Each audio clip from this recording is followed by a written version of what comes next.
My mom and I have never seen eye to eye about barriers. She's never understood why they've upset me so much. You know how much I hate barriers and curtains. But I don't know, like, I mean, I love this masjid. Yeah, I like this barrier because it's short, it's see-through.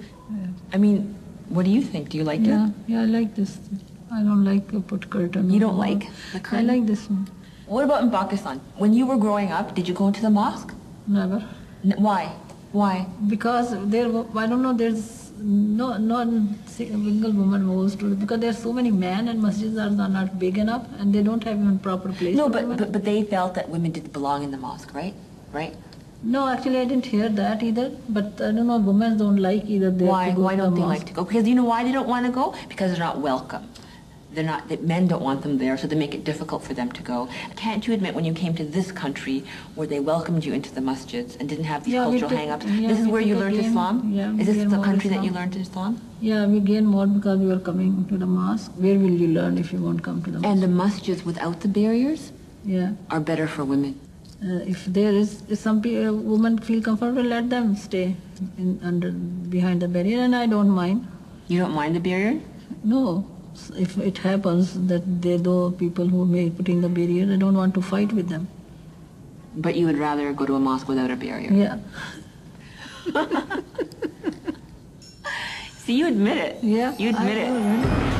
There are over 1,000 mosques in North America. Approximately 140 are in Canada.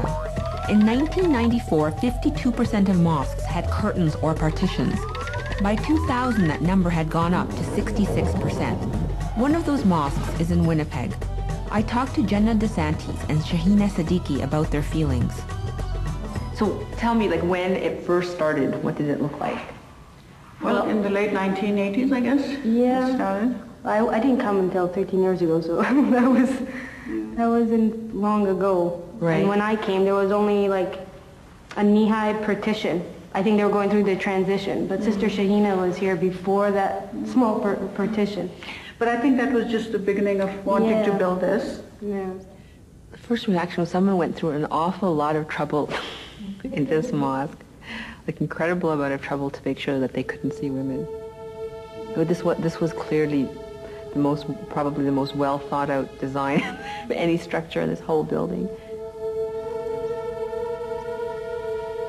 Didn't they at one time try to even nail this? They did. Last year sometime they nailed it shut from the top and the sides so that the children or the women couldn't open it up.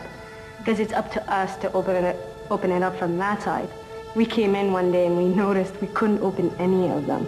So we made such a fuss that they opened some up, but if you go around, there's still one little piece of wood as evidence that that's what they did, so we're not lying. Right. And if you look through here, I mean, look what we see. And even then, that is not acceptable. And if you are doing a PowerPoint or an overhead projector, like, I mean, this is crazy.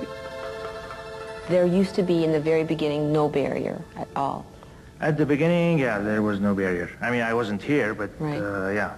And were you here when the barrier started getting built? Well, okay, I was here when the barriers was erected, I guess. This one. I don't like to call it barrier. What do you like to call it? Let's call it partition. Okay, when the partition went up. Barrier remind me of that wall there, they're building out there, you know, in the occupied territories is a wall of apartheid or wall of occupation, wall of, you know, so partition. A partition. A partition. It's a demarcation. Right. Demarcation between men and women, basically. It's a demarcation. I mean, women, they can come here as long as there's no man here. I mean, there's no, you know, in Islam, mixing is not encouraged. I mean, there's no mixing between the sexes, you know, and there are all kinds of reasons for that.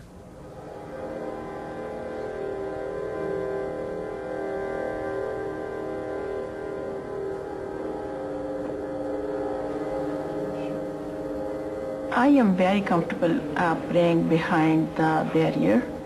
As we know in Islam, it's I think it's closer to piety Like there are so many other things where we can just, we talk with men, we work with men, everything. But when it comes to pray, you need more concentration. It's much better when I pray with the whole concentration, not knowing that anybody is looking at me or I can be looked upon. I feel more comfortable.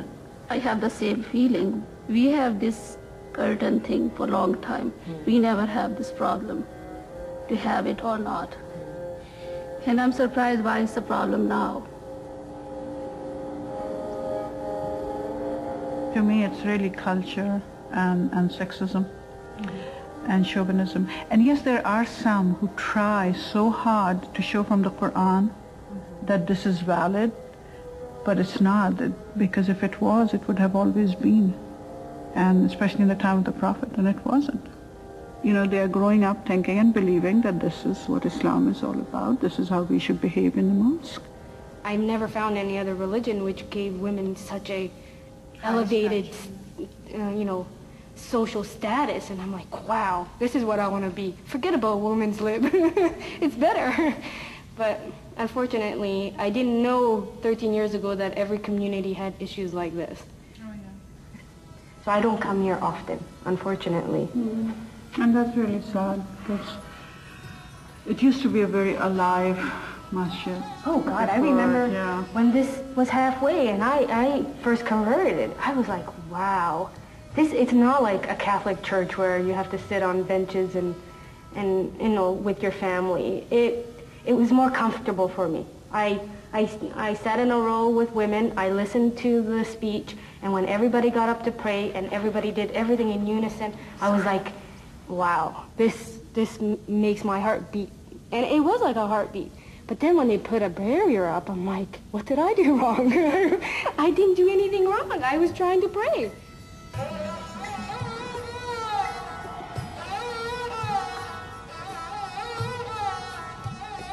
Islam is a religion of moderation, it's a middle ground, so we adopt the middle ground solution. This is, I would consider it a middle ground, because the design. How do you consider it middle ground if during the time of the Prophet there were no barriers?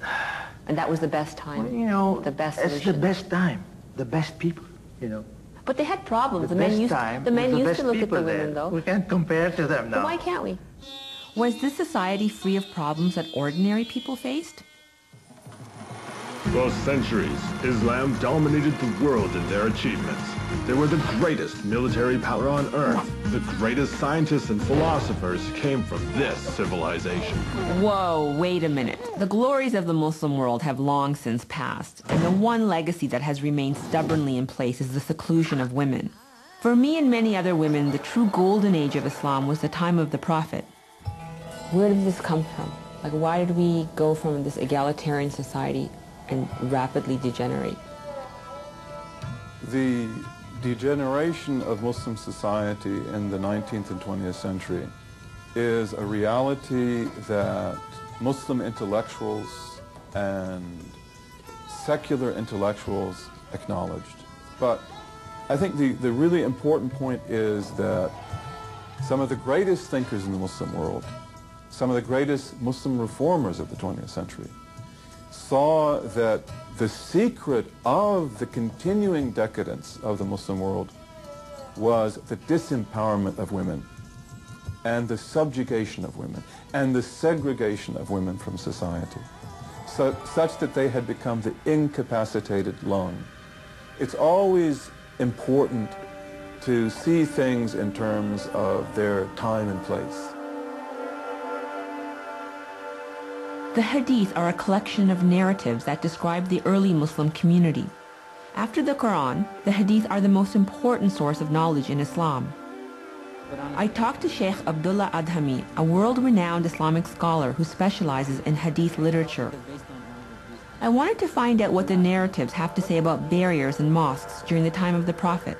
By the grace of God, I was blessed to go over all these narratives in their entirety, meaning the whole works and their major corpuses. And, so by the grace of God, it's really an incredible honor to go through these narratives, not just for this purpose, but finding and calling what all these gems in them is quite incredible bounty.